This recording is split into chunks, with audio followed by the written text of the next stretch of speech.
पूछ- नमस्ते। हम लोग फिफ्थ एपिसोड कर रहे हैं महाभारत का। महाभारत का अध्ययन कर रहे हैं। प्रयास ये है कि इसको सिस्टमैटिक तरीके से करें और श्री हरि हमें की कृपा रहे और हम कर पाएं। तो हम मंत्र शुरू करने से पहले जो रामा ये महाभारत में लिखा है मैं उसका उच्चारण करूंगी। उसमें लिखा है, श्री हरि को प्रणाम, श्री गणेशाय नमः, श्री वेद व्यासाय नमः। श्री महाभारतम हम कर रहे हैं, उसका आदि पर्व है। और आदि पर्व के मैं इसीलिए इसको रिपीट करती हूँ बार बार कि अगर आपसे कोई पूछे आप क्या कर रहे हैं महाभारत में, तो आपको पता होना चाहिए हम आदि पर्व कर रहे हैं। और आदि पर्व के आज हम पौलोम पर्व में का अध्ययन करेंगे। तो इससे पहले हम मंत्र कर लेते हैं। मैं उसी मंत्र को बोलूंगी, आप दोहराएं, और श्रवण और बोलने की शक्ति से हमें स्मरण हो जाएगा। मैं आधा आधा पाठ बोलती हूँ, तो मैं इसे 2 बार बोलूंगी, आप लोग म्यूट करके बोलें। नारायणं नमस्कृत्यं नारायणं नमस्कृत्यं नरं चैव नरोत्तमं देवीं सरस्वतीं व्यासं देवीं सरस्वतीं व्यासं ततो जयम् उदीरयेत्। तत्त्वो जयम् उदीरयेत्। नारायणं नमस्कृत्यं नारायणं नमस्कृतं नरं चैव नरोत्तमं नरें नरोत्तमं देवीं सरस्वतीं व्यासं देवीं सरस्वतीं व्यासं ततो जयम् उदीरयेत्। तत्त्वो जयम् उदीरयेत्। तो हमने ये कहा है कि नर और नारायण और उनकी लीला को प्रकट करने वाली सरस्वती देवी और उसके वक्ता महर्षि वेदव्यास जी को नमस्कार है। उन सबको नमस्कार करके हमें जय नाम के ग्रंथ को, महाभारत का नाम है जय, जय नाम के ग्रंथ का पाठ करना चाहिए। और वो ग्रंथ क्या करता है? वो आसुरी प्रवृत्ति का नाश करता है और अंतःकरण को शुद्ध करके उसमें दैवी संपत्ति का प्रादुर्भाव करता है। ठीक है जी। तो ये तो है इस श्लोक का मीनिंग। अब हम एक और करने वाले थे, जो मैंने कहा था पिछली बार हम करेंगे। धर्म की, सब लोग बोले, धर्म की विजय जय हो, विजय हो, अधर्म का नाश हो, नाश हो, प्राणियों में सद्भावना हो, भावना हो, विश्व का कल्याण हो, कल्याण हो, गौ माता की रक्षा जय हो, हो, रक्षा रक्षा हो, हो, अच्छा रक्षा हो, गौ हत्या बंद हो, बंद हो, सनातन धर्म की जय, जय धर्म की जय। हर हर महादेव, हर हर महादेव, हर हर महादेव, हर हर महादेव। तो इन्हीं शब्दों के साथ हम चलते हैं हमारे आज के सेशन में। आज का हमारा फिफ्थ सेशन है। और हमने जो आदि पर्व का, ये पौलोम पर्व है, हमने अभी तक आदि पर्व का ही, आदि पर्व इज द बिगेस्ट पर्व, उसमें हमने अलग अलग सेक्शंस करे हैं। तो हमने सबसे पहले सेक्शन करा था आदि पर्व का अनुक्रमाणिका पर्व, जिसमें अलग अलग सारे चैप्टर के डिटेल्स आ गए थे। फिर हमने पौष्य पर्व पे खत्म किया था लास्ट टाइम। आज हम प्रवेश कर रहे हैं पौलोम पर्व में। और यहाँ पे लिखा है कथा प्रवेश, यानी कि महाभारत की कथा धीरे धीरे अब यहाँ से वो इंट्रोड्यूस कर रहे हैं। कौन इंट्रोड्यूस कर रहे हैं? वेद व्यास जी। कहाँ इंट्रोड्यूस कर रहे हैं? ये कहाँ हो रहा है? ये सारा नैमिषारण्य में हो रहा है। वहाँ क्या है? नैमिषारण्य में शौनक जी ऋषि का, शौनक जी का सत्र चल रहा है। सत्र means a conference, conference means a study group, means a seminar. अब जब हम देखते हैं हार्वर्ड में, ऑक्सफोर्ड में, कैम्ब्रिज में, कहीं भी, या हमारे भारत में, तो क्या होता है यहाँ पे? तो यहाँ पे सत्र क्या होते हैं? 2 दिन के, 3 दिन के, मैक्सिमम 5 डेज, 7 डेज। अब ये शौनक ऋषि का सत्र वन में 12 वर्ष, 12 ईयर्स का। तो 12 ईयर्स को हजारों लाखों ब्राह्मणों को वो वे वहाँ पे रखते हैं। उनका भोजन पानी व्यवस्था, पढ़ाई लिखाई, यज्ञ हवन पूजा पाठ। शौनक जी वहाँ के वाइस चांसलर हैं उस यूनिवर्सिटी के, वो उसको मैनेज करते हैं। तो वहाँ पे सत्र जब चल रहा होता है तो सुबह शाम विश्राम का समय होता है, तब वे लोग सब बैठ के अपनी बातचीत कर रहे होते हैं। तो वहाँ पे तब कौन आया? तब वहाँ पे आए उग्र श्रवा सौती। उग्र श्रवा सौती आए। अब जैसे हम कहते हैं ना, हाँ जी कैसे हैं आप, कहाँ से आ रहे हैं, तो उग्र श्रवा सौती ने कहा मैं तो वहाँ पे आ रहा हूँ जहाँ पे जन्मेजय का यज्ञ चल रहा है, और वहाँ पे यज्ञ के बीच में जब समय मिलता है तो वहाँ पे वैशंपायन जी एक कथा बोल रहे हैं, मैं वो सुन के आ रहा हूँ। तो यहाँ पे सब ब्राह्मणों ने घेर लिया, हमें भी सुनाइए, हमें भी सुनाइए। तो उन्होंने कहा, तो अब तक जो सुनाया वो उग्र श्रवा सौती ने सुनाया, वह जो वहाँ पे हो रहा है जन्मेजय राजा के यज्ञ में जो सुना रहे हैं। कौन सुना रहे हैं? वैशंपायन। क्यों सुना रहे हैं? क्योंकि उनके गुरु वेद व्यास जिन्होंने ये रचा ने उनको कहा सुनाओ बेटा, तुम इसको सुनाओ। तो वो सुना रहे हैं, वहां से सुन के ये आए और ये यहाँ सुना रहे हैं। अब सबने फिर घेर लिया। उन्होंने कहा, सारे ब्राह्मणों ने, आपने हमें यहाँ तक तो सुना दिया, इसके आगे और कुछ सुनाइए। तो उन्होंने कहा अब क्या सुनाऊं?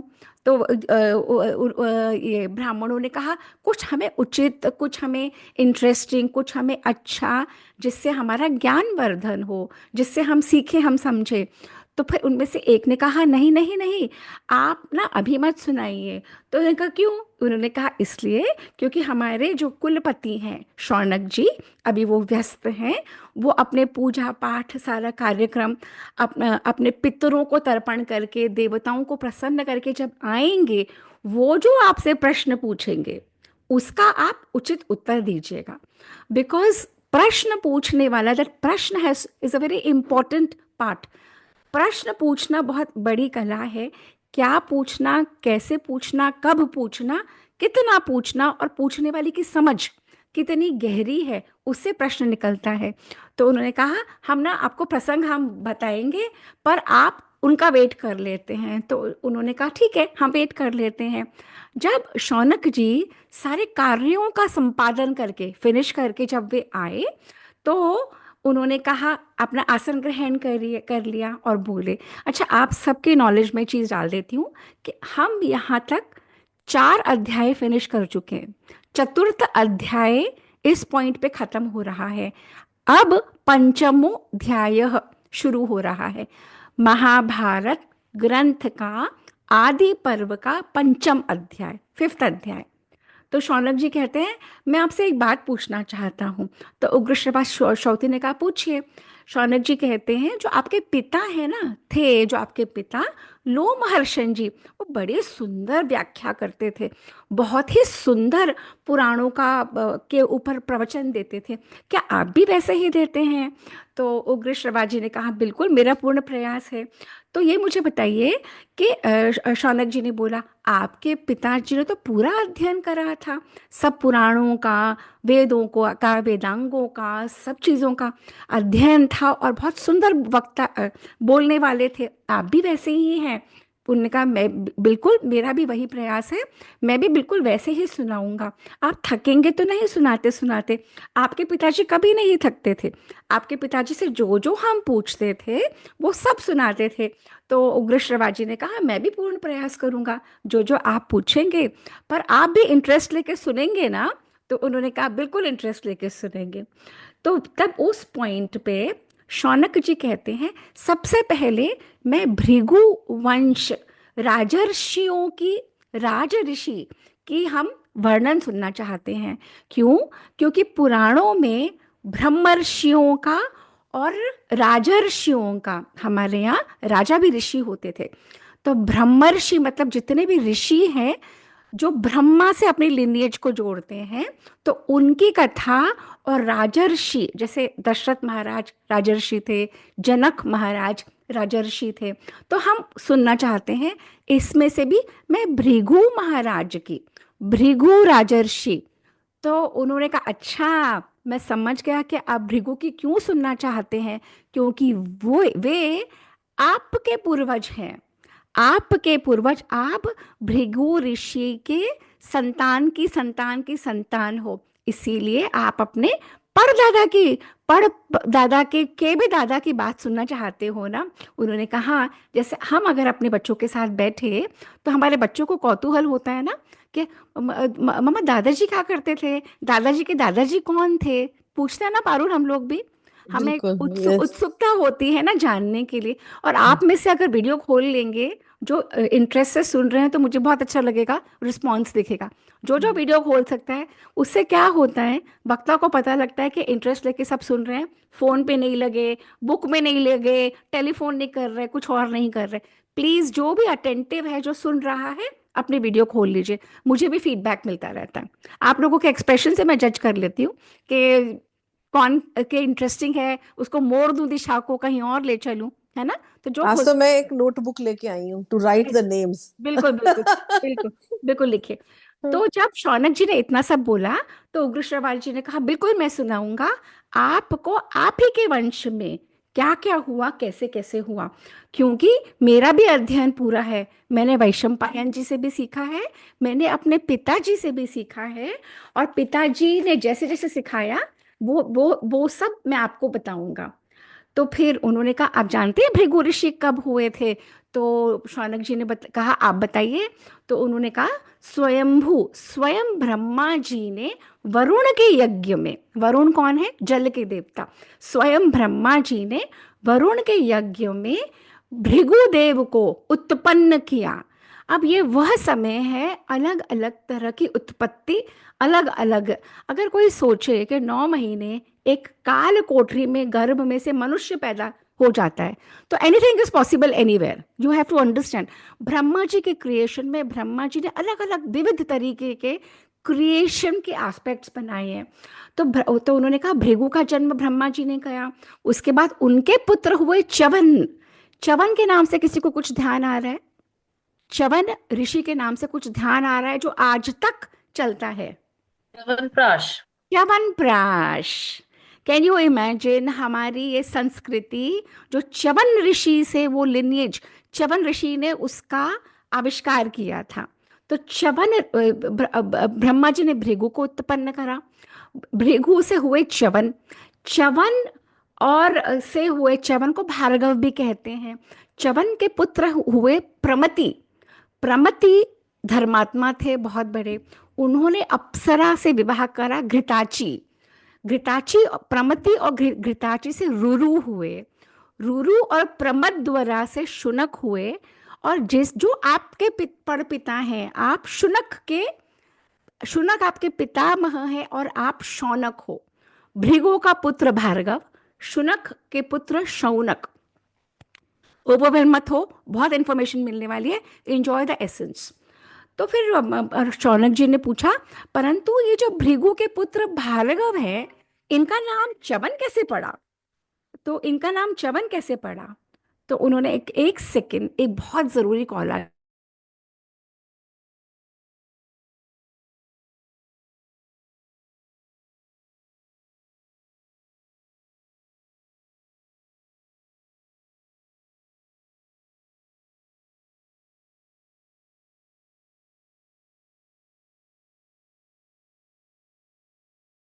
Sorry sorry about that, very important call it was.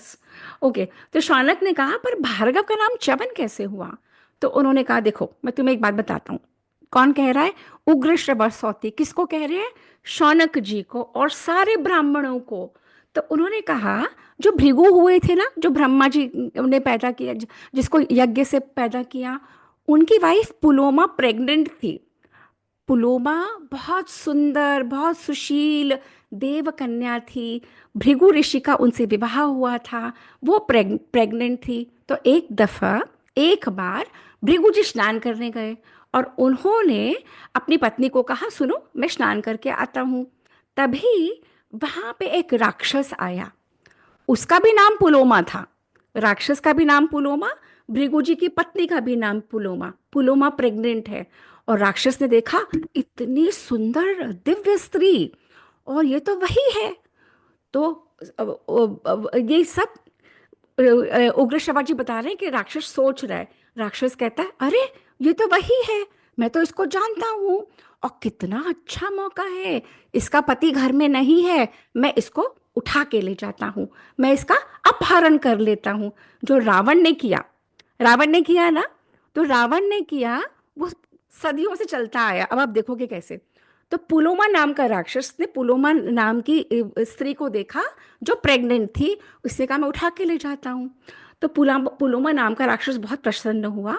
उधर उसने देखा कि इनके घर में अग्नि कक्ष में अलग अलग आश्रम में उन्हीं के घर में अलग अलग कक्ष थे, जहाँ अलग अलग, जैसे अब भी हमारा बेडरूम अलग है, ड्राइंग रूम अलग है, किचन अलग है ना।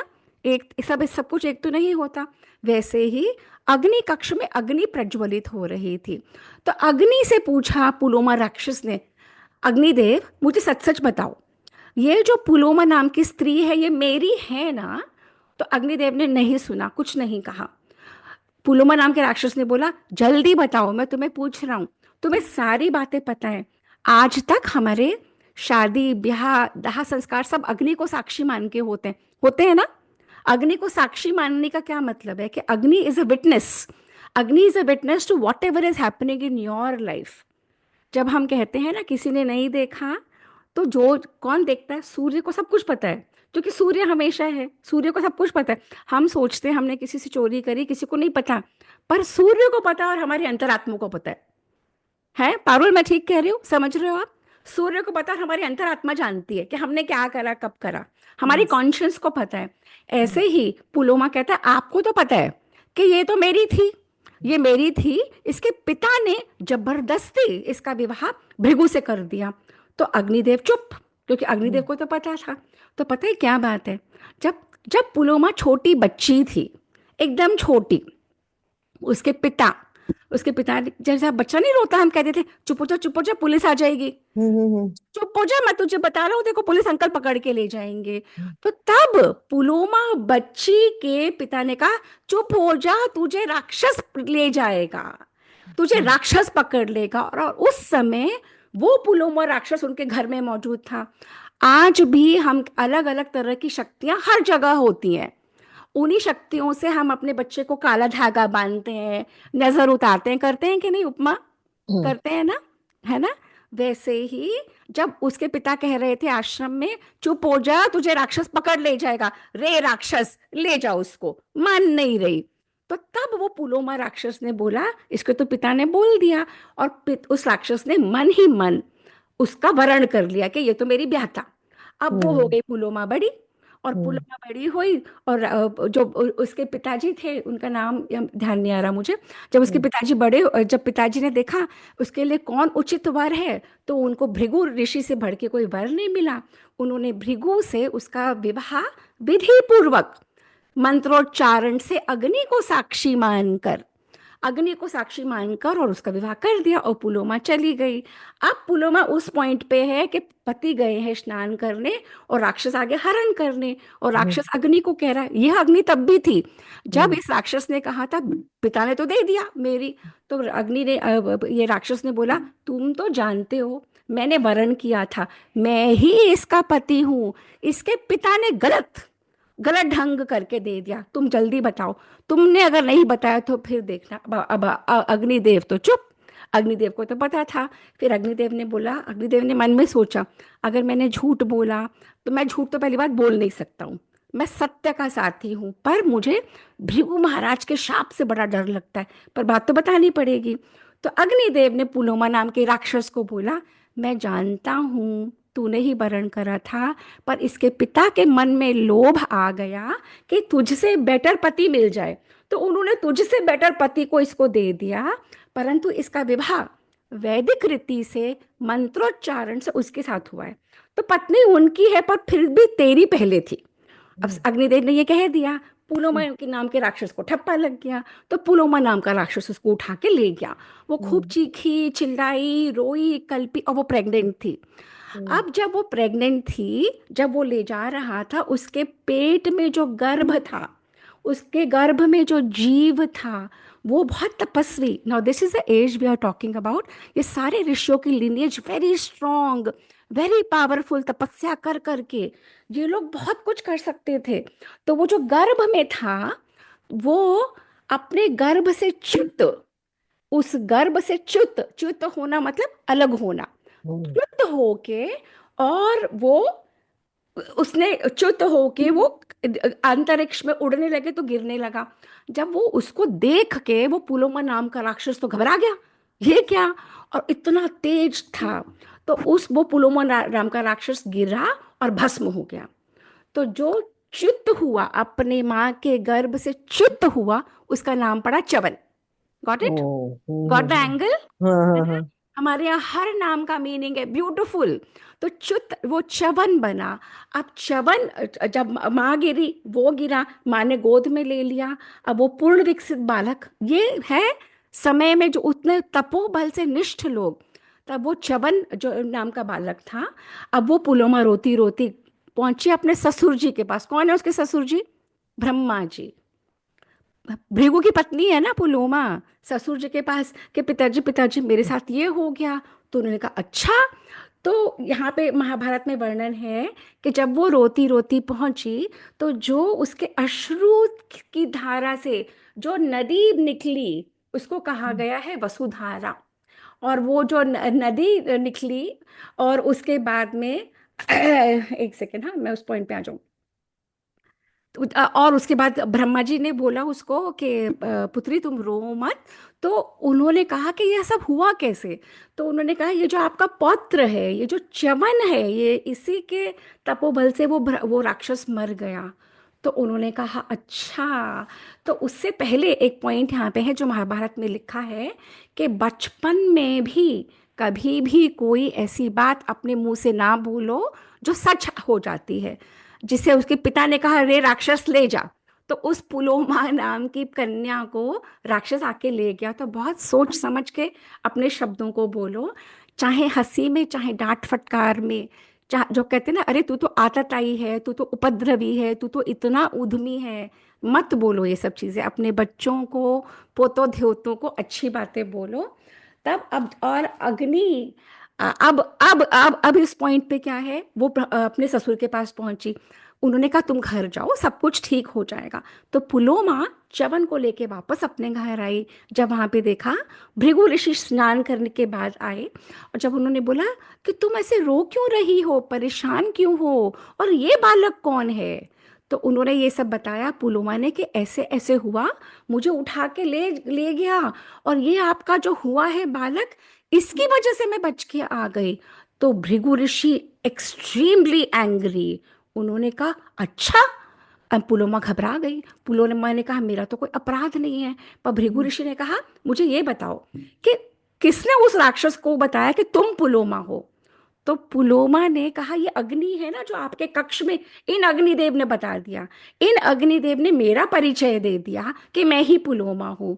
तो भृगु ऋषि ने कहा हे अग्निदेव, तूने आज जो कार्य करा है, मेरी ब्याहता को तूने उस राक्षस को बता दिया तुम्हारी थी। अब मैं तुम्हें शाप देता हूँ। तो भृगु ऋषि ने अग्नि को शाप दिया, तुम सर्वभक्षी हो जाओ। मतलब कि तुम सब कुछ को कंज्यूम कर लोगी, तुम सब कुछ खा जाओगी, तुम सब कुछ को। अगर अग्नि लगती है, आप लोगों को पता है कैलिफोर्निया में क्या हो रहा है? किसको पता है कैलिफोर्निया में क्या हो रहा यस है? एलए में सबको पता है। हाँ एलए में, कैलिफोर्निया में इस कदर फायर लगी फायर हुई है, हाँ हाँ फायर लगी हुई है। भयंकर हाँ इतने बड़े शक्तिशाली देश नहीं बुझा पा रहा। क्यों? क्योंकि अग्नि सर्वभक्षी है। अग्नि के पाथ में कुछ भी आएगा वो उसको कंज्यूम कर लेगी। और ये किसका शाप था? ये था भृगु ऋषि का। अब अग्निदेव ने सोचा, बहुत सोचा कि मुझे शाप मिल गया अब, पर ये राइट शाप नहीं है। तो अग्निदेव पहुंचे कहाँ? अग्निदेव पहुंचे, एक सेकेंड मैं शॉर्ट करती जा रही हूँ ना यहाँ। अग्निदेव बहुत अपसेट हो गए। यहाँ पे वर्ड लिखा है कुपित। अग्निदेव अत्यंत कुपित हो गए और उन्होंने कहा कि तुमने मुझे शाप दिया, मैं देवता हूँ। अगर मैं नहीं रहूँ ना तो तुम्हारे कुछ नहीं होगा। अगर मैं नहीं रहूँ, ठंड से ठिठुर के तुम मर जाओगे।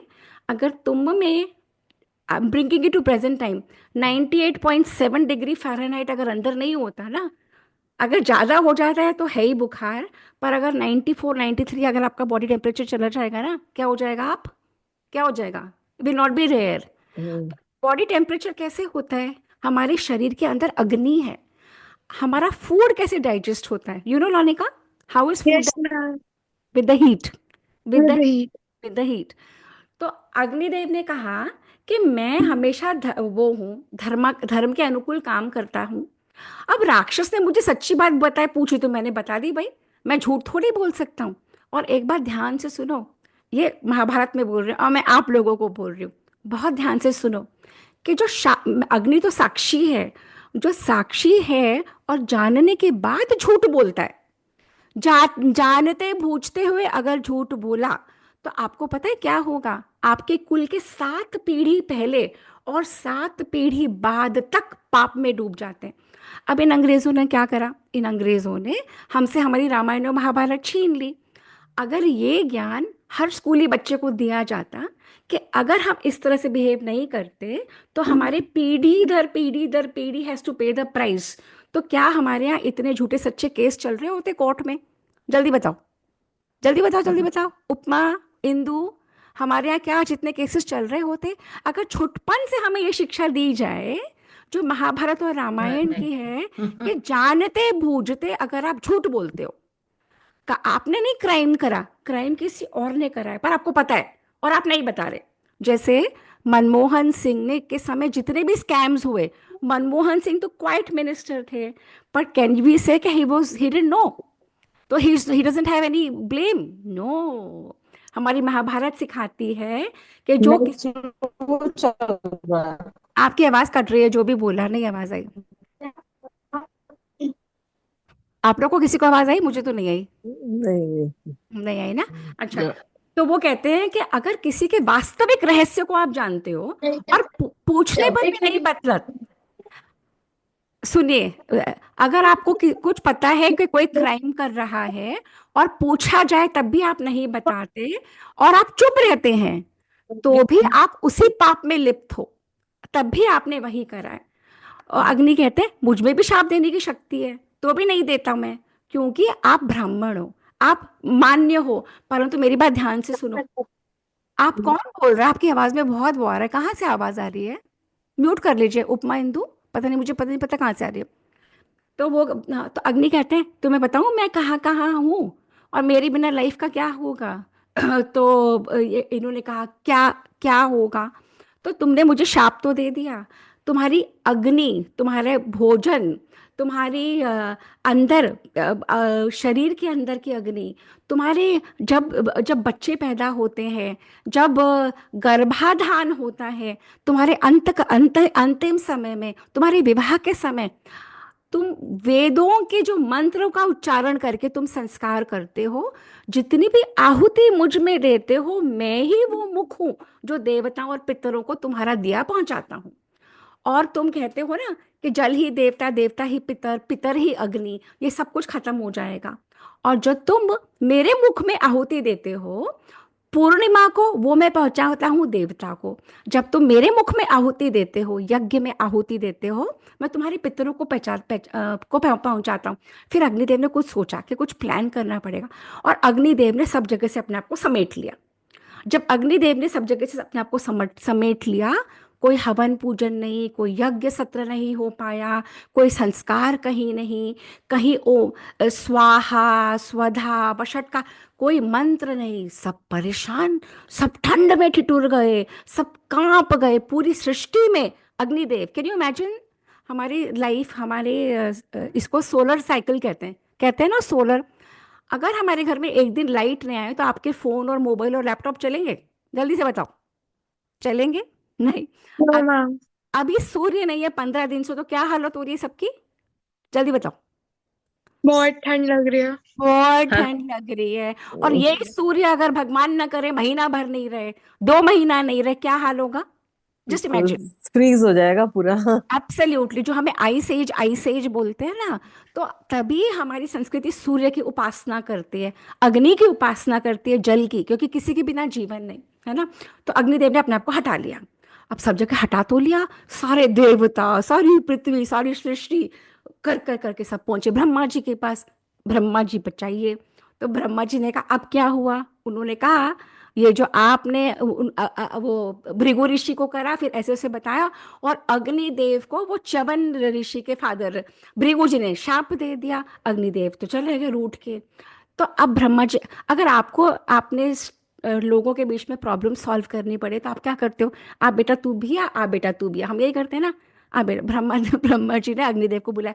हाँ बेटा क्या हुआ? तो अग्निदेव ने कहा मुझे शाप दे दिया, मैंने तो सच्ची बात बताई थी। सच्ची बात बताने पे भी शाप मिल जाता है, मैं तो नहीं करता, मैं तो जा रहा हूँ। तो फिर ब्रह्मा जी ने कहा, अग्निदेव तुम तो कैसे ऐसे कर सकते हो? तुम्हें जो पद मिला है, जो जिम्मेदारी दी गई है, तुम तो ये बातें नहीं कर सकते। तो उन्होंने कहा, तुम, ब्रह्मा जी ने उनको प्लीज करा, तुम तो सबके स्वामी हो, बिना तुम्हारे ना तो जीवन हो सकता है, ना बिना तुम्हारे ना किसी की मृत्यु हो, मृत्यु के बाद संस्कार होंगे। तुम इतने मूढ़ कैसे? समस्त संसार में तुम हमेशा पवित्र थे और सदा पवित्र रहोगे, और तुम ऐसा मत करो कि तुम्हें ये सब करके की नौबत आए।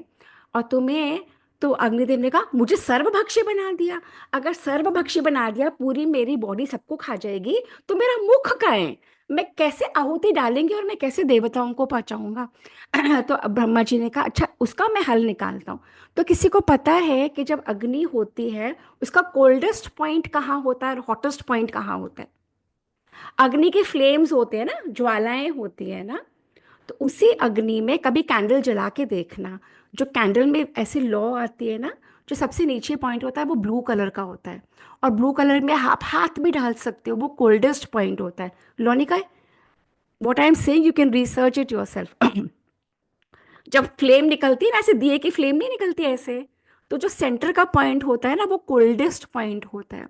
तो ब्रह्मा जी ने उसी समय अग्नि के शरीर को अलग अलग पार्ट्स में डिवाइड करा।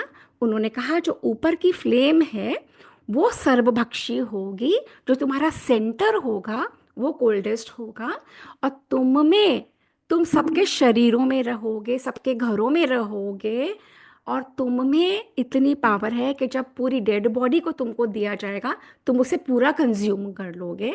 तुम मूर्तियों में रहोगे, और तुम जैसे सूर्य, सन सबको प्योर कर देता है, वैसे फायर, अग्नि को वो पावर दी कि तुम सबको प्योर कर दोगे, और आप अग्निदेव ऐसा बर्ताव ना करें।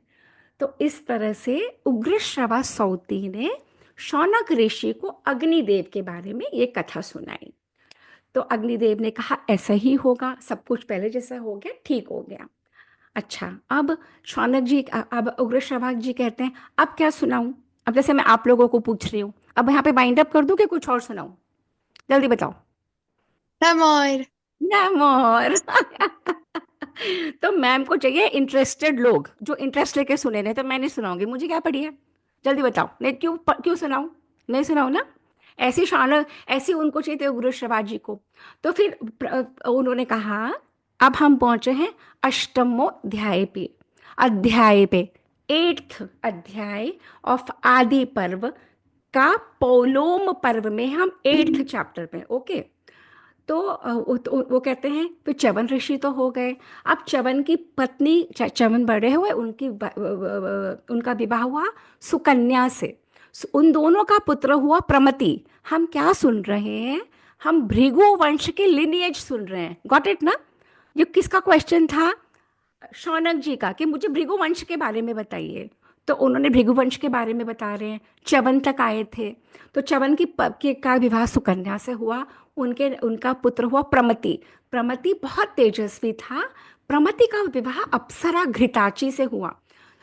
अब साइंस अलग अलग लोकों के बारे में अब पता कर रही है कि देयर आर डिफरेंट लोकास।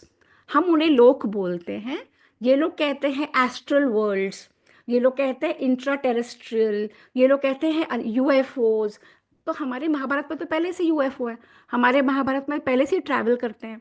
तो प्रमति और घृताची का पुत्र हुआ रुरु, और रुरु और प्रमद द्वारा का पुत्र हुआ शुनक, जो आपके पिताजी हैं। उन्होंने कहा अच्छा। तो शुनक जी ने कहा, शौनक जी ने कहा अब मैं रुरु के बारे में सुनना चाहता हूँ। ये सारे क्वेश्चंस शौनक जी के चल रहे हैं, शौनक जी के एंसेस्टर्स हैं ये लोग। तो उग्र श्रवा ने कहा रुरु के बारे में सुनना चाहते हो? उनका हाँ। तो अब उग्र श्रवाजी स्टोरी को अलग डायरेक्शन पे ले जा रहे हैं। समझ आ रही है कि बोर हो रहे हो कि बंद कर दूं? तो अब हम सुनेंगे रूरू के बारे में। अब रूरू के बारे में कहते हैं वो कि एक स्थूलकेश ऋषि थे। उनका नाम था स्थूलकेश। एक्सट्रीमली इंटेलिजेंट, वेदांग सब कुछ में इंटेलिजेंट। वो बहुत तपस्या करते थे। और उन उन उसी समय जब स्थूलकेश थे तो एक थे गंधर्वों के राजा विश्वावसु। विश्वावसु स्थूलकेश ऋषि हैं। विश्वावसु एक गंधर्वों के राजा हैं। उनका विवाह हुआ मेनका से, जो अप्सरा थी। उन दोनों के संयोग से मेनका ने एक बच्चे को पैदा किया और वो उड़ गई, क्योंकि अप्सराएं कभी भी किसी के साथ रहती नहीं थी। मेनका चली गई तो स्थूलकेश ऋषि ने देखा छोटा सा बच्चा उनके आश्रम के बाहर, छोटी सी कन्या, सुंदर सी प्यारी सी कन्या। तो स्थूलकेश ऋषि ने कहा कितनी निर्दयी है ये मेनका, और उस कन्या को अपने आश्रम में ले आए। उसको पालने लगे। ऐसे ही किसी कन्या के बारे में किसको पता है? एक मेनका की एक कन्या थी जिसके बालक के नाम से हमारा राज्य बना। कौन सी कन्या वो? शकुंतला। शकुंतला। शकुंतला।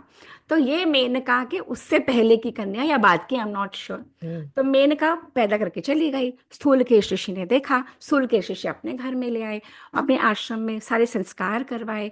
अब वो इतनी सुंदर थी लड़की। तो एक, जैसे हमारे यहाँ एक वर्ड के लिए अनेक शब्द हैं, जैसे पानी के लिए जल है, अम्बु है, तोय है, नीर है, ऐसे स्त्री के लिए, महिला के लिए सुंदर सुंदर कन्याओं का नाम होता है प्रमदा। तो ये इतनी सुंदर थी कि प्रमदाओं में श्रेष्ठ इसका नाम पड़ा प्रमद्वरा। क्या नाम पड़ा? प्रमद्वरा। प्रमद्वरा का पाला पोसा। और वहीं पे रूरू आया। अब रूरू कौन है? रूरू है च्यवन ऋषि का बेटा। च्यवन ऋषि का बेटा का नाम प्रमति, प्रमति के बेटा का नाम रूरू। तो च्यवन ऋषि के का पोता रूरू आया। अब रूरू ने कहा इतनी सुंदर कन्या, oh my God, I am in love with her. And he fell in love with this Pramadvara. तो he told his friends. Ruru ने अपने दोस्तों को कहा चलना, जाके मेरे पापा को बोलना मुझे बहुत सुंदर लगती है ये लड़की, मेरा विवाह इससे करवाओ। जैसे अब होता है, अब भी किसी कोई पसंद आता है तो हम अपने मम्मी पापा को मैसेज दिलवाते हैं ना, उपमा होता है ना, अब भी ऐसे ही होता है ना। तो रूरू ने अपने सब दोस्तों को बोला प्लीज जाके मेरे फादर को बोलो मुझे ये कन्या प्रमद्वरा बहुत पसंद आई है और प्लीज मेरे विवाह इससे करवा दो। तो रूरू के जो पिताजी थे, रूरू के पिताजी कौन थे? प्रमति। प्रमति ने रिश्ता भेजा। किसको भेजा? स्थूलकेश ऋषि को, कि हमें आपकी कन्या अपने पुत्र के लिए चाहिए। और उन दोनों का एंगेजमेंट हो गया, क्योंकि वो दोनों बहुत ही गुड मैच, और दोनों ऋषियों के वंशों के बच्चे। अब प्रमद्वरा का एंगेजमेंट हो गया रूरू के साथ। कोर्टशिप पीरियड चल रहा है, उसका विवाह होने वाला है। अब वो मिलने जाती है, वन में नाच रही है, गा रही है, कूद रही है, इंजॉय कर रही है। एंड सडनली उसका पैर पड़ता है एक सर्प के ऊपर जो वहां पे सोया हुआ था।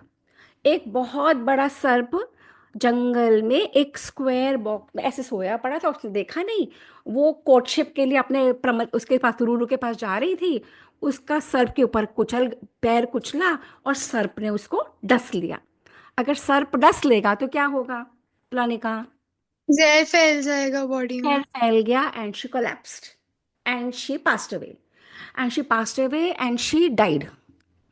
अब वो जब इतना हल्ला मच गया, जितनी सखियां थी भागी भागी गई स्थूलकेश ऋषि के पास। ऐसे हो गया एक कन्या जिसका विवाह होने वाला है अगले महीने, और इस तरीके से सुंदर एब्सोल्युटली ब्यूटीफुल गर्ल, एंड उसके आभूषण कहीं, बाल कहीं, जहर फैल गया और वो पड़ गई।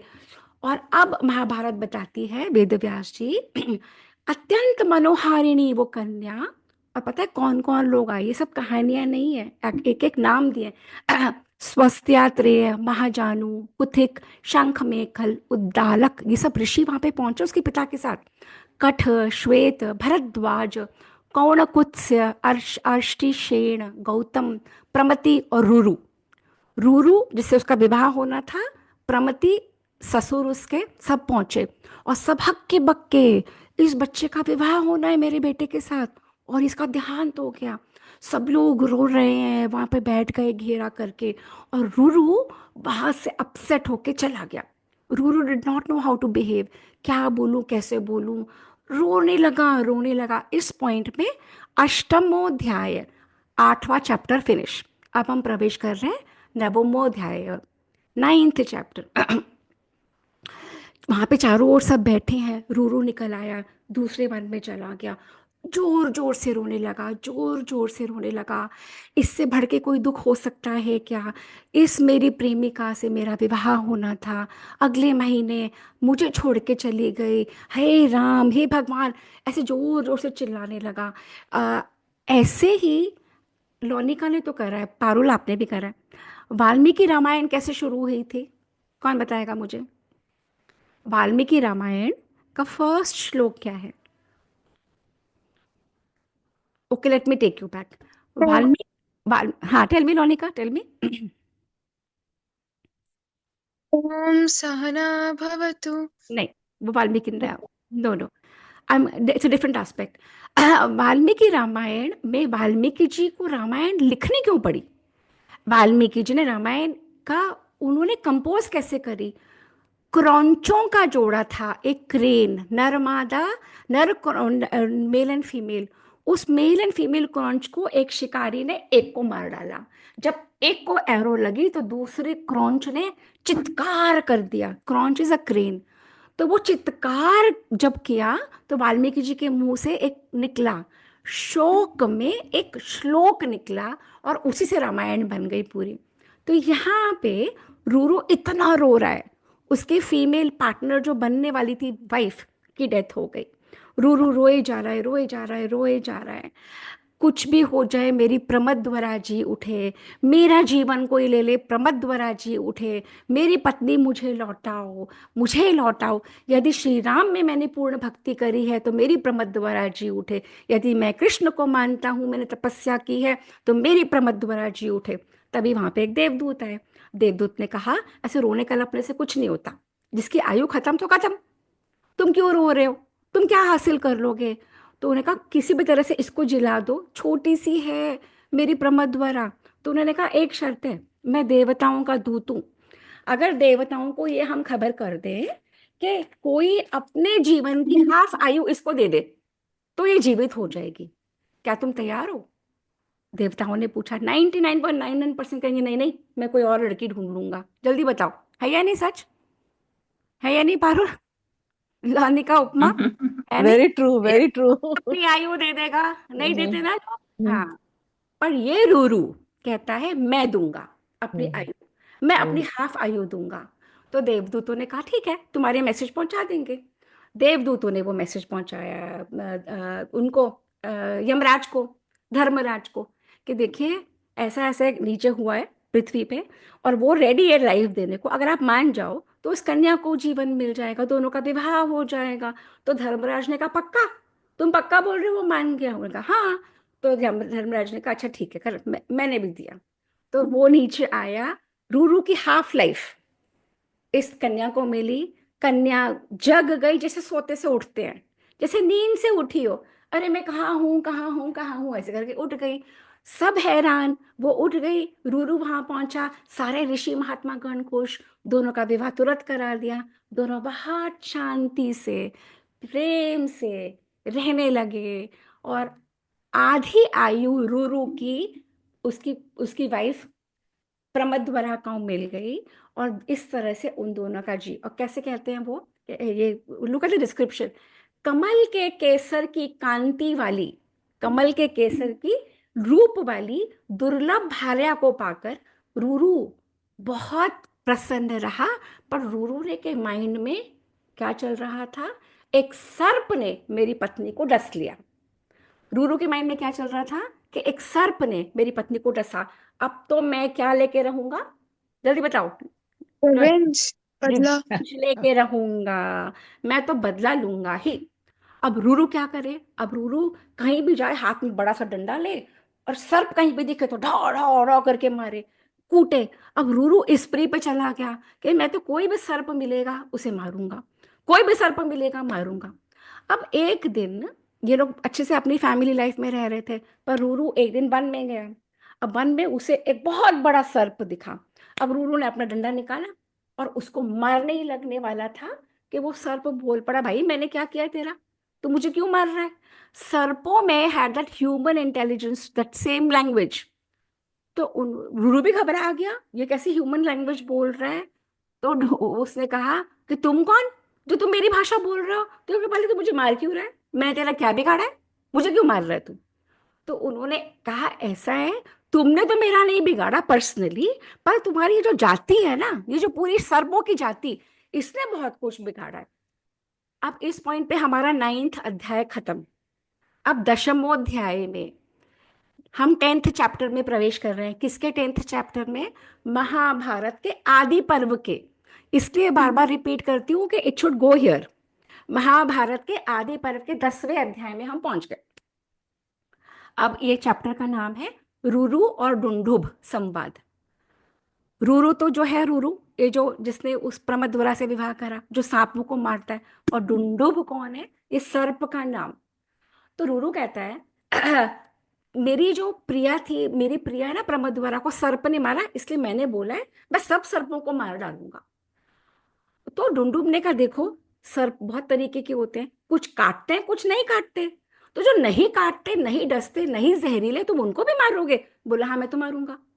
तो उसने कहा कि ऐसी ऐसे कौन करता है, जिसने पाप नहीं करा तुम उसको भी मारोगे, तो कैसे काम चलेगा। तो रूरू ने कहा तुम पहले बताओ कि तुम जो बोल रहे हो ह्यूमन लैंग्वेज, तुम इस सर्प की बॉडी में कैसे आ गए। अब वो कहता है कि मैं ना एक ऋषि था, डुंडुब नाम का नाग कहता है, मैं पिछले जन्म में सहस्त्रपाद नाम का ऋषि था, और ब्राह्मण ने मुझे शाप दिया। तो रूरू कहता है अच्छा, कितने दिन का शाप दिया। अब इस पॉइंट पे हम चले गए 11th चैप्टर में, एकादश अध्याय। अब मुझे कब स्टॉप करना है बता दो, सुनना चाहते हो तो सुना दूंगी, थोड़ा से और है। अब मैं यस हाँ, मैम।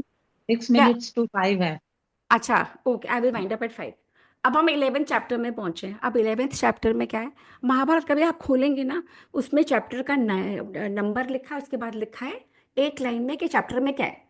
अब इस चैप्टर में है डुंडुब की आत्मकथा तथा उसके द्वारा रुरु को अहिंसा का उपदेश। तो डुंडुब कहता है कि पुराने जमाने में ना एक बहुत प्रसिद्ध ब्राह्मण मेरा दोस्त था, और वो बहुत महान तपस्वी था। और मैंने, जब वो मेरा दोस्त था, मैं भी ऋषि था, ब्राह्मण था, तो मैंने क्या किया, एक तिनकों से सीकों से एक सर्प बना दिया और मैंने उसके ऊपर फेंक दिया। जैसे आजकल बच्चे नहीं प्लास्टिक के सांप फेंक देते हैं, होता है ना लोने का, हाँ हंस रही है। हमारे घर में भी ऐसे वो ले आते हैं, ऐसे ऐसे करते हो, और दादी मैं मुझे मेरे पे डालती, दादी मैंने आपको डराया। अरे मैं कहा बेटा तू क्या करी ऐसे। उस जमाने में भी महाभारत में ये वर्णन है। तो वो कहता है पूर्व काल में खग नाम का एक प्रसिद्ध ब्राह्मण था, वो मेरा मित्र था, और वो बहुत तपस्वी था, और वो अपनी पूजा पाठ कर रहा था, अग्निहोत्र यज्ञ कर रहा था। मैंने खेल खेल में ही एक तिनकों का सांप बनाया, उसके ऊपर फेंक डाल दिया। वो तो डर के मारे बेहोश हो गया। और जब वो उठा तो उसने कहा तूने मुझे डराया, मेरा तूने अग्निहोत्र खराब करा, मेरी तपस्या खराब करी, और तूने मुझे ये ऐसे से, जिसमें क्या लिखा है, अल्प शक्ति वाला, क्योंकि वो तिनकों के सांप में कोई शक्ति तो थी नहीं, तूने मुझे अल्प शक्ति वाला सांप बना के डराया है ना, जा। क्या दिया उसने, जल्दी बताओ क्या दिया। श्राप। श्राप सांप, बहुत कॉमन है। शाप दिया कि तूने मुझे अल्प शक्ति वाला शाप बनाया ना, अब तू देख अगले जन्म में तू भी वही बनेगा। अब डुंडुब कहता है कि मैंने बहुत हाथ पैर जोड़े, बहुत माफी मांगी, मैंने कहा भाई मैंने तो खेल खेल में करा था, मैं तो मजाक कर रहा था, please take your shaap back. तो उसने कहा मैं तो शाप वापस नहीं लूंगा। तो इसमें हमें क्या शिक्षा है कि झूठ मूठ में भी मत डराओ लोगों को, नहीं पता किसका क्या रिएक्शन होगा। हम समझते हम मजाक कर रहे हैं, सामने वाला उसे वैसे नहीं लेता। समझ आ रही है लौनिका, लेसन्स ऑफ लाइफ, किसी को मत ऐसा करो। तो उस तपस्वी ने कहा मेरी बात झूठी तो होगी नहीं, और तुम समझ लो, जिस दिन जिस दिन तुम्हें उस शाप से मुक्ति मिल जाए, जिस दिन तुम्हारी इस सांप की बॉडी से तुम वापस ऋषि बन जाओगे, समझ लेना रूरू नाम का लड़का आ गया है, प्रमति का पुत्र रूरू आ गया है। तो वो डुंडुब कहता है, और उसी समय डुंडुब के शरीर में से ब्राह्मण निकल आया। उसने कहा आप ही रूरू हो ना? तो उसने कहा मैं ही रूरू हूं। तब डुंडुब ने कहा अहिंसा ही सबसे बड़ा धर्म है, और आप तो वैसे भी ब्राह्मण हो, आपको हिंसा नहीं करनी चाहिए, आप मत मारो सर्पों को, सब सर्प एक से नहीं होते। और ये बात बता के उसने कहा कि मेरी बात सुनो, ये जो राजा जन्मेजय के यज्ञ में, वो पता है यज्ञ क्या है? किसको समझ में आया राजा जन्मेजय क्या यज्ञ कर रहे हैं? जल्दी बताओ। वो स्नेक्स को उसमें आहुति दे रहे हैं, स्नेक्स की। हाँ, तो सर्पों का हानि, सर्पों की हाँ, हिंसा कर रहे हैं ना। कर रहे हैं, हाँ। यहाँ से इन्वोक करते हैं, ये सर्प हम्म, आ जाए, ये सर्प आ जाए। जैसे हम अन्न हाँ डालते हैं, हाँ जौ हाँ। डालते हैं, बाजरा डालते हैं ना आहुति, वो सर्पों की आहुति दे रहे हैं। तो अब वो कह रहा है डुंडुब, अब मेरी बात सुनो, पहले राजा जन्मेजय के यज्ञों के सर्प में बहुत हिंसा हुई है। उसी सत्र में एक बहुत विद्वान आस्तिक ब्राह्मण आए हैं, उन्होंने सर्पों को मुक्त करा भय से। अब हम पहुंचे हैं द्वादशोध्याय में, 12th चैप्टर में। अब रूरू कह रहे हैं कि राजा जन्मेजय ने क्यों सर्पों की हिंसा की, क्या हुआ, उनको ऐसे क्यों करना पड़ा, और ये महात्मा आस्तिक कौन है? तो ऋषि बोलते हैं तुम ये सारी बातें ना एक बहुत बड़े विद्वान ब्राह्मण से सुनोगे। तो अब हम वापस आ गए उग्रश्रवा सौती। तो उग्रश्रवा सौती कहते हैं कि रूरू, और ये बोल के वो डुंडुब जो ब्राह्मण बना वो तो गायब हो गया। अब रूरू भाग रहा है, कहाँ गया ब्राह्मण, कहाँ गया ब्राह्मण, कहाँ गया ब्राह्मण। अब उग्रश्रवा सौती कहते हैं तो रूरू तो वो हो गया, अदृश्य हो गया, और वो ढूंढने लगा सब जगह, पर वो नहीं मिले। तो रूरू पहुंच गया अपने पिता के पास, प्रमति के पास, कि मुझे बताओ ये आस्तिक कौन है और जिसने जन्मेजय के वहां पे सर्पों का विनाश रोका। अब हम पहुंचे हैं 13th चैप्टर। 13th चैप्टर है आस्तिक पर्व का, आदि पर्व का आस्तिक पर्व। पौलोम पर्व खत्म हो गया, अब मेरे आस्तिक ख्याल पर्व से शुरू। काफी हो गया, काफी ज्यादा नाम हो गए। हाँ, काफी सारे नाम होंगे, ये महाभारत है, कंफ्यूज नहीं होंगे। अब इसमें ये 13 चैप्टर में क्या है, जरत्कारु, अब और एक आया कैरेक्टर जरत्कारु। जरत्कारु, अभी क्या नाम बताया आपने? जरत्कारु, चरक। ज फॉर जग, अच्छा, जरत्कारु, जरक कारू। जरत्कारु। तो ये सौती कहते हैं ये आस्तिक उपाख्यान, आस्तिक के बारे में आप बता रहे हो, पर आस्तिक का अभी तक कोई विवरण नहीं आया। ये बहुत बड़ा है क्या आस्तिक का उपाख्यान? उपाख्यान मीन्स मेन स्टोरी महाभारत है पांडवों और कौरवों की, है ना, पर उसके अलग अलग साइड स्टोरीज हैं। उपाख्यान, ये जरत्कारु का उपाख्यान है। तो शौनक ऋषि कहते हैं मैं तो पूरी बात सुनना चाहता हूँ। शौनक ऋषि बहुत इंटरेस्टेड है। शौनक ऋषि, अगर यहाँ पे कोई भी इंटरेस्टेड होगा तो मैं सुनाऊंगी, नहीं तो मैं क्यों सुनाऊंगी, वही बात। तो शौनक ऋषि कहते हैं मैं तो पूरी कथा को सुनना चाहता हूँ। तो वो कहते हैं कि मैं सुना तो दूंगा, इंटरेस्ट से सुनो। वो कहते हैं हम सुन तो रहे हैं। तो शौनक ऋषि उग्रश्रवा सौती कहते हैं ये उपाख्यान जो है आस्तिक का बहुत पवित्र है, ये सारे पापों को नष्ट कर देगा। इसमें जरत्कारु की बात है। जरत्कारु कौन थे? जरत्कारु आस्तिक के पिता हैं। आस्तिक के कैरेक्टर है जो अब आने वाला है, उनके पिता हैं जरत्कारु। और जरत्कारु एक ऐसे ऋषि हैं जो जगह जगह जगह भ्रमण करते हैं, एक पॉइंट पे कहीं भी नहीं रुकते। जहाँ सब सारा दिन चलते रहते हैं, जहाँ शाम हुई वहीं रुक जाते हैं, तीर्थों में स्नान करते हैं, कठोर व्रत। अभी कहाँ चल रहा है कुंभ में, कौन कौन देख रहा है कुंभ को? कोई कोई हम्म, वीडियोस आ रही होंगी ना। हाँ हाँ तो कैसे कैसे ऋषि महात्मा मुनि दिख रहे हैं ना, हाँ अलग अलग हाँ हाँ, तरीके के। बिल्कुल, हाँ हाँ। सब हमारे महाभारत में विवरण है। वो कहते हैं कठोर व्रत करते थे, तीर्थों में स्नान करते थे, सिर्फ वायु पी के रह जाते थे, भोजन बिल्कुल छोड़ चुके थे, निद्रा पर विजय, पलक भी नहीं झपकाते थे। ऐसे भी ऋषि हैं हमारे यहाँ। टीवी में देखोगे कोई ना कोई दिख जाएंगे। और अग्नि के समान उनमें तेज। हम लोग अपने सारा एनर्जी व्यर्थ में निकाल देते हैं, पर ये लोग स्टोर करते हैं energy for a higher cause. ये जरत्कारु ऋषि घूमते घूमते घूमते घूमते इन्होंने देखा एक बहुत बड़ा गड्ढा है, और गड्ढे में ऐसे उल्टा लटका हुआ। किसने विक्रम और बेताल का नाम सुना है? हमारे यस। जमाने में विक्रम और बेताल सुनते थे ना हाँ हाँ हाँ बिल्कुल। लोग। इसको लोनिका को पक्का नहीं पता होगा, इस तक नहीं पहुंची बात, देख लो। हाँ हम सिर्फ अब नाम सुना पर स्टोरी नहीं पता। कोई बात नहीं बेटा, हमारी जनरेशन की भी बहुतों ने नहीं सुनी है, नॉट टू वरी। तो एक बहुत बड़ा गड्ढा था, उसमें एक ऐसा प्रेत उल्टा लटका हुआ था। हाँ, तो जरत्कारु यहाँ खड़ा है। अब जरत्कारु बोल रहा है आप कौन हो?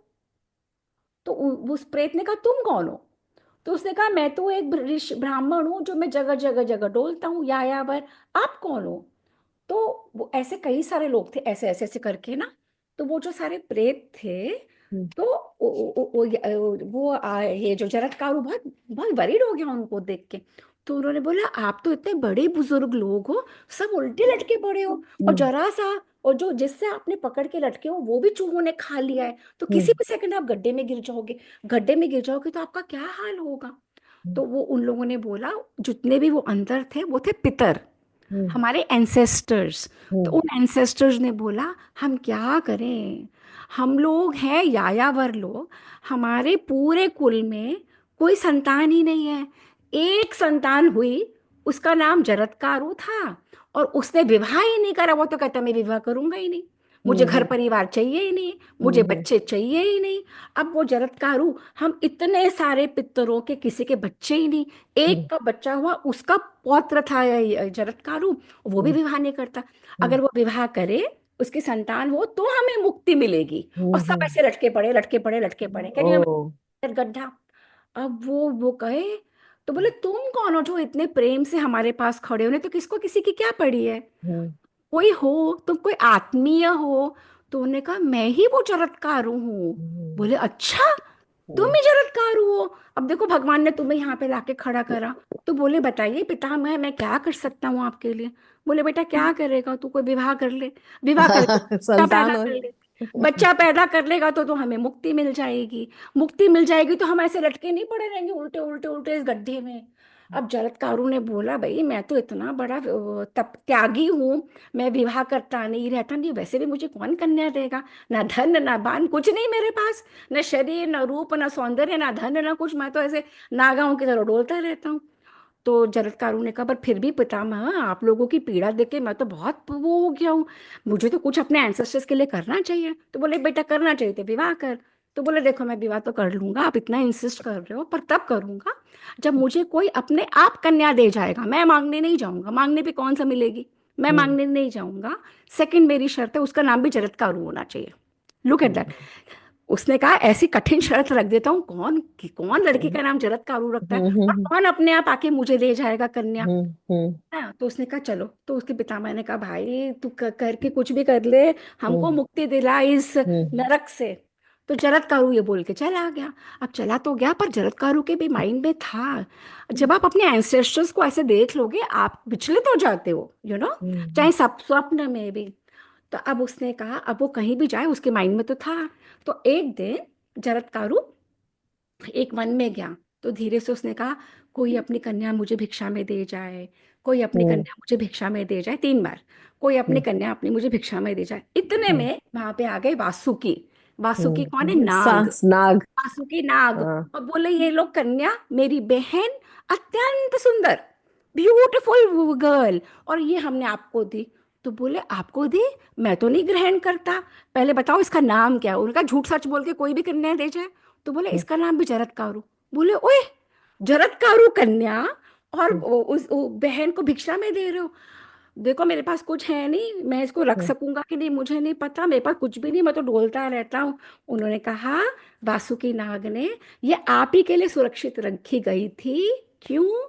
क्योंकि तब तक जन्मेजय के यज्ञ में सर्प मरे जा रहे थे, और वासुकी को किसी ने बता दिया था कि इस कन्या से जो पुत्र पैदा होगा वो ही रोकेगा। तो उस जो ये जरत्कारु कन्या और जरत्कारु ऋषि दोनों से जो पुत्र पैदा होगा वो माता के कुल को के विनाश को रोकेगा। Got it? अंडरस्टूड? जन्मेजय का सर्प यज्ञ रुकवाएगा। तो उन्होंने कहा हमने आप ही के लिए संभाल के रखी थी, आप ही को हम ढूंढ रहे थे, आप मिल गए, ये कन्या आपकी। तो ऐसे जरत्कारु और जरत्कारु का पाणी ग्रहण हो गया। हम 13 के बाद 14 खत्म कर चुके, 15 में पहुंच गए। अब जरत्कारु और जरत्कारु का विवाह हो गया प्रॉपर वैदिक रिचुअल से, पाणी ग्रहण संस्कार हो गया। अब होता है आस्तिक का जन्म। तो ये सौती ऋषि कहते हैं, शौनक जी, ये पहले ना नाग माता कद्रू ने शाप दिया था। तो अपने अपने पुत्र को, आपने सुना है कि कोई माता अपने ही पुत्रों को श्राप दे सकती है? जल्दी बताओ, बोर हो रहे हो? बंद कर दूं? 10 मिनट का और बचा है। 10 मिनट का और बचा है, सुनना है कि नेक्स्ट टाइम करवाऊं? जल्दी बताओ। मैम सुनना है। बाकियों को भी बोलने दे, तू बोल रही है। इंदु जी, इंदु जी, नेक्स्ट टाइम नेक्स्ट टाइम करें? अच्छा ठीक यस है, यस यस ठीक है। कितने बज गए? हाँ कितना टाइम हुआ है? 5 5 और 10 7। हाँ हाँ हाँ ओके, गिव मी 10 past 5 3, हाँ, 10 गिव मी 3 मिनट्स, 3-4 मिनट्स में ये हम्म चैप्टर खत्म कर देते हैं।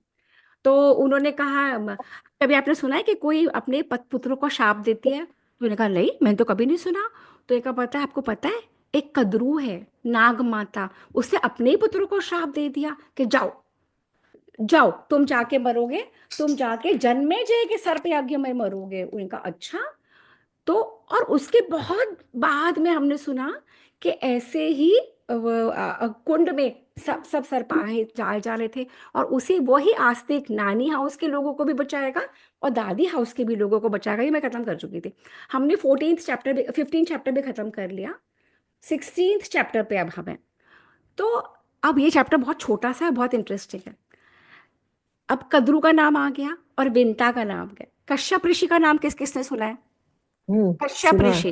कश्यप आज का सुना है हाँ आज तक कश्यप गोत्र है हमारे यहाँ। हाँ व्हाट डज अ गोत्र मीन? कि उस ऋषि की वंशज की वंशज की वंशज की वंशज की वंशज आज तक जीवित है।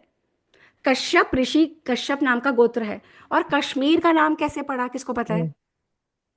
वो कश्यप ऋषि कश्यप ऋषि के नाम वहीं के हाँ हैं, उसी स्थान के हैं। तो कश्यप ऋषि, नहीं, इधर जैसे अब आप लोग बोल रहे हो ना, शौनक जी, वो शौनक जी कहते हैं मुझे तो आस्तिक की कथा सुननी थी। आपने तो यूं ही वाइंड अप कर दी, 1-2 मिनट में कथा कह दी। मुझे आस्तिक की कथा पूरी सुननी है। तो शौनक उग्र श्रवण जी ने कहा सुनाऊंगा। बोले नहीं, आपके पिताजी तो इतने अच्छे से सुनाते थे, जब जो हम पूछते थे पूरा बताते थे। आप तो यूं ही चल रहे हो, वाइंड अप कर रहे हो फास्ट फॉरवर्ड मोड में। ऐसे नहीं सुनना, हमें तो अच्छे से सुनना है। आपके पिता तो हमारी पूरी सेवा करते थे, थकते भी नहीं थे। आपको नहीं आती क्या आस्तिक की कथा? उन्होंने कहा आती तो है, पहले सुनो तो सही। पहले सुनो ध्यान से। क्या सुनो? कि सत्य युग में दक्ष प्रजापति थे। दक्ष प्रजापति की 2 कन्याएं थी, बहुत सारी में से, कद्रू और विंता, 2 सगी बहनें, रूप गुण से सौंदर्य से संपन्न। दोनों को उनके पिताजी ने कश्यप ऋषि को ब्याह दिया। कश्यप ऋषि ब्रह्मा जी के जैसे शक्तिशाली थे। उन्होंने दोनों पत्नियों से पूछा, आज मैं बहुत प्रसन्न हूं, मांगो तुम क्या मांगती हो। बोलते हैं ना राजा महाराजा, मांगो क्या मांगती हो, उपमा बोलते हैं कि नहीं? तो कद्रू और विंता, कद्रू ने क्या मांगा? 1000 मुझे पुत्र चाहिए जो एक से बल वाले हों। और कद्रू भी नाग है, विंता भी नाग है, कश्यप जी ब्राह्मण है ऋषि। तो कद्रू ने बोला 1000 पुत्र चाहिए जिनमें अपार बल हो पर एक समान हो। और विंता ने कहा मुझे सिर्फ 2 पुत्र चाहिए, परंतु इसके पुत्रों से ज्यादा स्ट्रांग, इसके पुत्रों से ज्यादा इंटेलिजेंट, इसके पुत्रों से ज्यादा शक्तिशाली मुझे चाहिए। तो महर्षि ने कहा ठीक है, जिसको जो चाहिए मैंने दिया। अब वो दोनों हो गई प्रेग्नेंट। अब उन दोनों को उन्होंने कहा अपने अपने गर्भ संभालो। तो वो कहते हैं महाभारत में कि दासियां आई, उन्होंने इसके 1000 अंडे, इसके 2 अंडे बड़े बड़े बर्तनों में रखे, वार्म टेम्परेचर में, गरम उसमें अंडे रखे। इसमें 1000 अंडे, इसमें 2 अंडे। ये कद्रू के बच्चे, ये विंता के बच्चे। अब 500 वर्ष बीच बीत गए। कद्रू के सारे बच्चे एक एक एक करके अंडा फोड़ के निकल आए। विंता के बच्चे अंडे के अंडे ही बना रहा। अब विंता, दोनों बहनें हैं, दोनों आपस में प्रेम करती हैं, पर दोनों एक दूसरे से ईर्ष्या भी करती हैं। कद्रू के बच्चे हो गए, विंता के हो ही नहीं। अब विंता इतनी अपसेट हो गई, इतनी एंग्री हो गई, उसने अपना ही अंडा फोड़ दिया।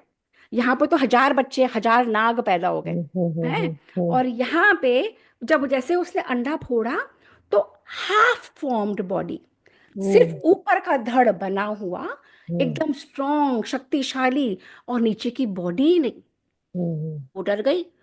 और जब वो बच्चा हुआ, उसने कहा, कैसी माँ है तू, सौत से ईर्ष्या, अपने अपनी ही बहन से जेलसी के मारे तूने मेरा शरीर पूरा बनने नहीं दिया, वेट नहीं करा कि नेचर में मैं अपने आप आऊंगा अंडे फोड़ के, तूने मेरा शरीर आधा रहने दिया माँ, तेरे जैसी माँ मैंने आज तक नहीं देखी, जा तू इसी सौतन की, अपने ही बहन की ईर्ष्या में ये तूने किया, जा तू 500 वर्ष तक इसी की दासी बनी रहेगी। तो विंता कदरू की दासी बनी रहेगी, उसकी बहन है। और फिर ये जो बालक था, ये एकदम तेजस्वी, स्ट्रॉन्ग, आधी बॉडी इसकी बनी बनी हुई, और ये अंतरिक्ष में उड़ गया। इसका नाम था अरुण। आज भी जब सूर्योदय होता है, जो उससे पहले की लालिमा होती है, बिफोर सनराइज क्या होता है Lonika, if you ever seen sunrise, entire it becomes reddish. तो वो जो रेडिश होता है, वो लालिमा होती है, उसको अरुणोदय बोलते हैं मंजू जी, जी अरुणोदय हाँ, बोलते हैं। तो वो जी जी। अरुण उड़ा और सूर्यदेव की रथ में जाके बैठ गया, और सूर्यदेव को उसने कहा, आज से मैं आपका सारथी। और बोल गया अपनी माँ को, अगर तेरे में अक्ल होगी ना, तो तू इस दूसरे अंडे को नहीं छेड़ेगी, ये दूसरे अंडे से जो निकलेगा अपने समय पे, वही तुझे दासत्व से बचाएगा। तू धैर्य रख माँ, जल्दबाजी मत करना, मैं तुझे समझा रहा हूँ, बिल्कुल जल्दबाजी मत करना, उस बच्चे को पैदा होने देना, वही तुझे बताएगा। और हम पहुंच गए 17वें अध्याय पे, 2 लाइन का है ये, मेरा आज का सेशन खत्म हो जाएगा। अब ये सब हुआ। अब यहाँ पे 500 वर्ष बीत गए, विंता को लेसन मिल गया था, विंता ने बिल्कुल नहीं छेड़ा। समय पे उसमें से निकले गरुड़। जो गरुड़ निकले इतने पावरफुल, इंटेलिजेंट, और गरुड़ निकले तो 500 1000 वर्ष की भूख, निकलते से उड़ गए कि ब्रह्मा जी ने पक्का मेरे लिए भी कुछ ना कुछ भोजन तो निश्चित करा होगा। अब ये हो गया खत्म।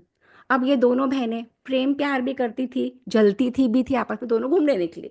अब एक दिन जब घूमने निकली, तो वहां पे उन्होंने देखा उच्चई श्रवा। किसी ने नाम सुना है उच्चई श्रवा घोड़े का? समुद्र मंथन का नाम किस किस से सुना है? वो नेक्स्ट टाइम का टॉपिक। वो तो अभी कुंभ में बार बार समुद्र मंथन में क्या क्या निकले? बहुत सारी चीजें निकली ना, रतन निकले। रत्न निकले। तो उच्चई श्रवा, अश्व रतन, अश्वों का रतन इसी में से निकला था। The biggest, the largest, the most powerful of all horses, Uchchaihshrava. Uchchaihshrava घोड़ा जा रहा था, कदरू और विंता घूम रही थी। तो उन दोनों ने बोला, इतना सुंदर घोड़ा, इतना सुंदर ये रत्न, ये कहाँ है, कैसे है? और उधर मेरू पर्वत, किसी ने सुना है मेरू पर्वत का नाम? हाँ हाँ, मेरू पर्वत, यस। सुना है? हाँ हाँ। अच्छा, आज हिमालय पे कौन कौन ऊपर चढ़ के जा सकता है? ह्यूमन बींग जा सकते हैं, या अभी भी बहुत माउंटेन पे नहीं चढ़ सकते? कैलाश पे कोई गया आज तक? कैलाश पे कोई नहीं गया। नहीं गया ना। नहीं, हाँ हाँ। ऐसे लाखों माउंटेन है जो ह्यूमन बींग आज भी नहीं जा पाया है, हम्म। छेक पे जा पाए। तो ऐसे एक मेरू पर्वत है, प्रज्वलित, तेज का पुंज, उत्तम दर्शन, उस पे देवता और गंधर्व रहते हैं, मनुष्य पैर मार भी नहीं सकता। उसकी एक शिखर पर सारे देवता बैठे और सब कॉन्फ्रेंस कर रहे थे। क्या कर रहे थे कॉन्फ्रेंस में? यार क्या करें, ये दैत्यों ने बहुत परेशान कर दिया है, हमको जीने नहीं देते, परेशान करते हैं। हम सब मिल बैठ के प्लान बनाते हैं, अमृत कैसे निकाला जाए, कुछ तो करना पड़ेगा। और तभी वहां पे आए नारायण, श्रीमन नारायण। नारायण ने कहा, ब्रह्मा जी इधर आओ, ये जो कॉन्फ्रेंस चल रही है ना, इन लोगों को बोलो सारा समय मनन ही नहीं करे, कुछ काम भी कर लें, कुछ कर लें। उन्हीं दे दानवों से परेशान है ना, उन्हीं के साथ मिलके अमृत मंथन करें। अमृत मंथन करेंगे, उसी में से रत्न निकलेंगे, उसमें से सब कुछ निकलेगा, और उसी में अमृत निकलेगा। आज का सेशन समाप्त। Till the next time. Okay, great great, beautiful. So we have completed 17 chapters of आदि पर्व। हमने 110 पेज हमने कर लिए 5 सेशंस में कवर। सो परमात्मा की कृपा रही तो ये भी हम कर ही लेंगे। इतनी गति से इतने नाम याद करके आपने सुनाए हैं। कोई याद नहीं करे, सब लिखे हुए हैं, याद लेकिन कर नहीं आपके सकते। वो तो ठीक है, लेकिन सुना तो हम आप रहे थे ना इतना और जल्दी जल्दी जल्दी। I am trying to make it as interesting as possible. जितना वो करवा देता है जी, वो है बैठा, मुझे खुद नहीं पता, जो मुंह से निकलता है निकल जाता है। चलिए अब आइंदा करो, हम मंत्र कर लेते हैं। जी हाँ। लोनिका। ओम ओम ॐ ओम पूर्णमद सहस्रपाद पूर्णमिदं पूर्णमिद पूर्णात् पूर्णमुदक्ष्यते पूर्णस्य पूर्णमादाय पूर्णमेवावशिष्यते। ॐ शान्ति शान्ति शान्ति। हरिओम एवरीवन। अच्छा एक सेकंड रुको, हम्म। एक क्विक पिक्चर लेते हैं, वेट। ओह गॉश, वो हमारा तो कर ही लेना, हमारा जो है। ठीक से बैठना पड़ेगा। हाँ बिल्कुल, वैसे भी ठीक से बैठना चाहिए। मैंने इन बच्चों को क्या सिखाया था, आप इनको पूछो। कलोनिका, अगर मैं ऐसे पढ़ी रहूं, ऐसे सेशन, तो मैं कैसा लगेगा? ऐसे, अच्छा, ऐसे नहीं अच्छा लगेगा ना? इरेक्ट बैठ के, अपनी बॉडी लैंग्वेज सीधे रख के, तब हम ग्रहण कर पाते हैं। और वही मैं आज बड़ों के साथ शेयर कर रही हूँ। सीधा बैठ के, पोस्चर ठीक रख के, ग्रहण करने वाली एबिलिटी में हम जब करते हैं, तो अपने आप स्वतः जो हमारे गुरु ने हमें सिखाया, हम वो शेयर कर रहे हैं आपके साथ। बच्चों को तो मैंने बिल्कुल ट्रेन कर दिया था, तो they all seat direct straight, है ना? चलिए, 1 2 and 3 and a big smile. चलिए, हरिओम एवरीवन। हरिओम हरिओम। हरिओम। हरिओम हरिओम हरिओम 15 दिन बाद धन्यवाद। मिलेंगे। हरिओम। धन्यवाद, बहुत बहुत धन्यवाद Sapna ji. Thank you. Okay ji.